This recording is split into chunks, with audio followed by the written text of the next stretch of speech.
What is research?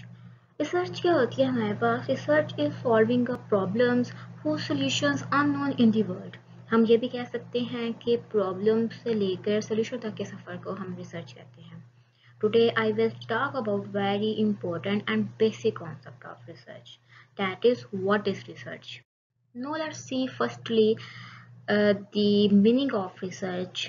तो research means to search again. हमें इसके मतलब से ही पता चल जाता है रिसर्च के कि रिसर्च दोबारा सर्च, चीज़ों को देखना, कि किसी चीज़ को दोबारा सर्च करना। फॉर एग्जांपल अगर तो मोबाइल फ़ोन है तो मोबाइल फ़ोन पे अगर हम देख लें तो हम एक दफ़ा मोबाइल फ़ोन बन गया, क्या ज़रूरत है हमें दोबारा से मोबाइल फ़ोन बनाने की। लेकिन हम कोई ऐसी चीज़ अंदर कोई ना कोई चेंजेस आ जाती है, कोई बैटरी टाइमिंग की है, कोई सिक्योरिटी इशू क्या है, कोई कैमरे की है, कोई ना कोई चेंजेस आ जाती है। हम पिछली चीज़ को लेकर ही आगे जाते हैं लेकिन उसके अंदर कोई ना कोई चेंजेस करते हैं, कुछ ऐसी चीज़ को फाइंड करते हैं जो पहले से उसके अंदर मौजूद नहीं है। तो वो रिसर्च के उसको हम रिसर्च कहते हैं। किसी एक ऐसी चीज़ की इंक्वायरी करना जो कि जिसके आंसर्स अभी अननोन हैं, जिसके बारे में पहले कभी किसी ने भी नहीं देखा, किसी ने उसके बारे में गौर फिक्र नहीं की, तो ऐसी चीज़ को हम लोग रिसर्च कहेंगे।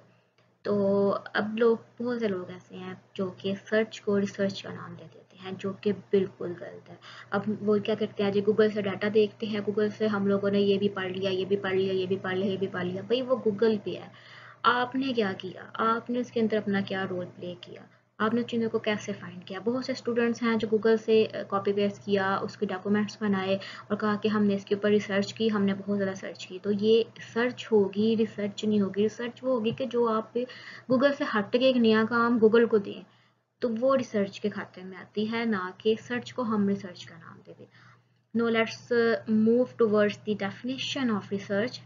Research is something that people undertake in order to find out things in systematic way, thereby increasing their knowledge. अब रिसर्च क्या है कि हम चीज़ों को फाइंड करते हैं किस तरह से, एक सिस्टमेटिक वे में हम अननोन जो हमारे पास प्रॉब्लम्स हैं उनके अननोन आंसर्स को फाइंड करते हैं एक सिस्टमेटिक वे में। और इससे क्या होता है, इससे हमारी एक नॉलेज भी इंक्रीज होती है। ठीक है, इसके अंदर दो बहुत ज़्यादा मेन पॉइंट है। First is systematic way and the second one is increasing their knowledge.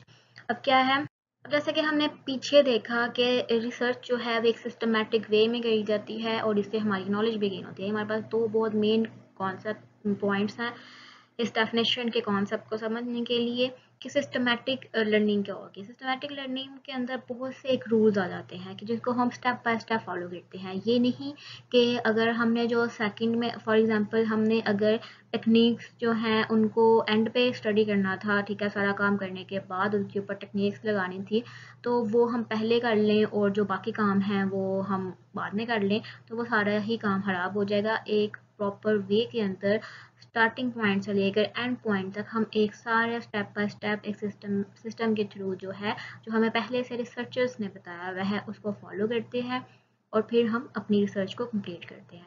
अब रिसर्चर्स जो हैं वो हमेशा से वो मेथड्स, टूल्स, गाइडलाइंस, टेक्निक्स जो ऑलरेडी डेवलप हुई हुई हैं उनको यूज़ करते हैं।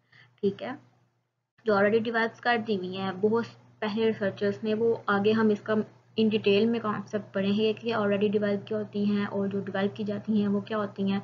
ये भी डिफरेंट टाइप्स आ जाती हैं इसके अंदर रिसर्च की। तो इतना ही अभी करते हैं कि रिसर्चर्स ने जो ऑलरेडी डेवलप की हुई हैं मेथड्स, टूल्स, गाइडलाइंस और टेक्निक्स, हम उनको फॉलो करते हुए जो है अपने रिजल्ट्स फाइंड आउट करते हैं, अपने अननोन प्रॉब्लम्स के आंसर्स को फाइंड आउट करते हैं। इससे क्या होता है कि जो हमारे रिजल्ट्स होते हैं वो ऑथेंटिक होते हैं, वैल्यूएबल होते हैं और चैलेंजेबल होते हैं। मतलब कोई भी प्रॉपर एक रेफरेंस होता है हमारे पास, हम साइटेशंस ऐड कर रहे होते हैं कि इस टाइम पे इस रिसर्चर ने ये काम किया था और हमने इस रिसर्चर के काम को आगे ले गए हैं। प्रॉपर, बेशक आप थोड़े बहुत चेंजेस कर रहे हैं उसके अंदर लेकिन आप कोई नई चीज़ फाइंड आउट कर रहे हैं, तो वो एक सिस्टम के थ्रू जा रही है। तो हमारे जो रिजल्ट्स हैं वो ऑब्वियसली बात है कि वो ऑथेंटिक है। सेकंड, हमारी जो नॉलेज है वो इंक्रीज़ होती है क्योंकि रिसर्चर की नॉलेज इंक्रीज़ होती है जैसे जैसे वो चीज़ों को पढ़ता है। फॉर एग्जांपल अगर आपने किसी एक मोबाइल फ़ोन पे रिसर्च किया है, किसी एक मोटर कार पे रिसर्च किया है, तो आप पहले इसकी सारी हिस्ट्री देखेंगे, कैसे बनी, कैसे हुआ, फिर उसके बाद किसने इसके ऊपर चेंजेस ली, फिर किसने चेंजेस की, फिर किसने की, सारी आप उसकी हिस्ट्री पढ़ते हैं, उसका लिटरेचर पढ़ते हैं, उसके ऊपर जो जो सी नई नई नई चीज़ों में चेंजेस हुई हैं वो सारी चीज़ें पढ़ते हैं। तो इससे क्या होता है, आपकी नॉलेज इंक्रीज़ होती है, आप रिसर्च कर रहे हैं, आप रिसर्चर हैं, आपकी नॉलेज इंक्रीज़ हो रही है, आपको उन प्रॉब्लम्स के सॉल्यूशंस मिल जाते हैं सेकेंडली, जो जिनके सॉल्यूशंस अभी तक किसी ने फाइंड नहीं किए, ठीक है। और दूसरा कि आप कम्युनिटी की नॉलेज भी इंक्रीज कर रहे होते हैं। अगर आपको नई चीज़ फाइंड करते हैं जिसके बारे में लोगों को भी नहीं था पता, लोग भी कंफ्यूज थे, आपने उसके ऊपर काम किया, ठीक है, तो आपने कम्युनिटी की भी नॉलेज इंक्रीज की, ठीक है। रिसर्च टॉपिक आपका कोई भी हो सकता है, आपकी रोज़मर्रा की ज़िंदगी का कोई भी सवाल हो सकता है, कोई भी ऐसा सवाल जिसका आंसर अननोन है, जो आपने फाइंड नहीं किया गया। इसके लिए नहीं है, स्पेसिफिक नहीं है इस चीज़ के लिए कि आप कोई बहुत बड़ी चीज़ इन्वेंट करें, कोई भी छोटी सी चीज़ ही क्यों ना हो, लेकिन वो न्यू हो, वो नई चीज़ हो। Let's see the real life example के, अगर ये पाकिस्तान है ठीक है, तो हमने देखना है कि यहाँ के लोगों को कौन सा खाना जो है वो ज़्यादा पसंद है, यहाँ के लोग जो है वो कौन सा खाना जो है खाना ज़्यादा प्रेफर करते हैं, है कौन सा जो खाना है वो ज़्यादा अच्छा लगता है। तो हम इसके लिए क्या करेंगे, हम पहले तो वो उन रेस्टोरेंट्स में जाएंगे, उन सारे एरियाज में जाएंगे, ठीक है, जहाँ पर वो खाना खाया जाता है। पहले हम एरिया सेलेक्ट करेंगे अपना कि किस एरिया में हमें देखना है, ठीक है, अगर कंट्री वाइज है, एरिया वाइज है, सिटी वाइज है, वो चीज़ सेट करेंगे। फिर अपने जो क्वेश्चंस होंगे उन क्वेश्चन का हम क्वेश्चनियर बना लेंगे, उन सवालों के जवाब देंगे। सिर्फ एक सवाल नहीं होगा, उस सवाल की भी आगे से जो है वो कैटेगरीज हो जाती हैं, उस सवाल के अंदर से भी 1000 सवाल निकल आते हैं। उन सवालों का हम क्वेश्चनियर बनाएंगे, सर्विस फिल करवाएंगे, लोगों के ओपिनियंस लेंगे कि लोगों के क्या ओपिनियंस हैं, और सेकेंडली हम ऑब्जर्व भी कर सकते हैं उनको, हम उन रेस्टोरेंट्स में जाके देख सकते हैं, उन एरिया में जाकर लोगों से पूछ सकते हैं, ना कि सिर्फ क्वेश्चनियर फिल करवाएं, हम उनसे वैसे पूछें, उनकी आने जाने की टाइमिंग देखें, हम देखें कौन से लोग कौन सा खाना खा रहे हैं, इससे हम चीज़ों को ऑब्जर्व भी कर सकते हैं। लेकिन एक प्रॉपर वे के अंदर हम लोग हर काम करते हैं। फिर सारे के सारे क्वेश्चंस के बाद हम उसके ऊपर एनालिसिस करते हैं, स्टैटिस्टिकल एनालिसिस करते हैं, टेक्निक्स लगाते हैं, और उसके बाद हम उसके रिजल्ट्स पे आते हैं, और फिर उसके रिजल्ट्स में हम बताते हैं कि ये एक सवाल था, उसके लिए हमने ये सब कुछ किया, उसकी मेथडोलॉजी, उसके गाइडलाइंस, उसके टूल्स कौन कौन से यूज़ हुए, कौन कौन सी टेक्निक्स यूज़ हुई, और उसके बाद हम इन रिजल्ट्स के ऊपर आए, ठीक है। ये एक वे होता है रिसर्च को फाइंड आउट करने। अब रिसर्च जो है वो हमारे पास एक वे ऑफ थिंकिंग भी है, ठीक है।